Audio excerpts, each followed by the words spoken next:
On the question of whether editing is invisible, I have to say I take a bit of a political stance. I think this is actually an industrial issue for editors. People always say good editing is invisible. But if we continue to say that about good editing, we continue to diminish the role of the editor. So I would put it differently. I would say good editing is not invisible. Sure, you don't see the cuts.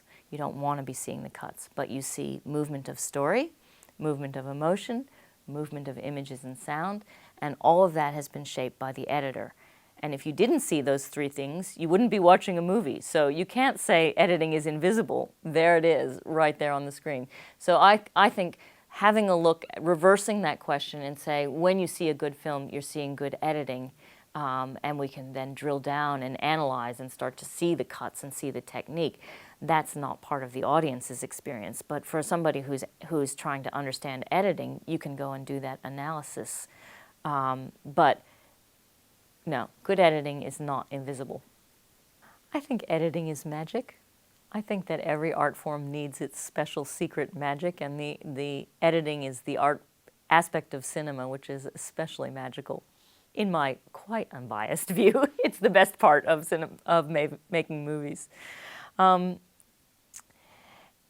Editing is a magic trick in a certain way, in that it activates the viewer's mind without necessarily alerting them to the fact that it is activating their thinking processes.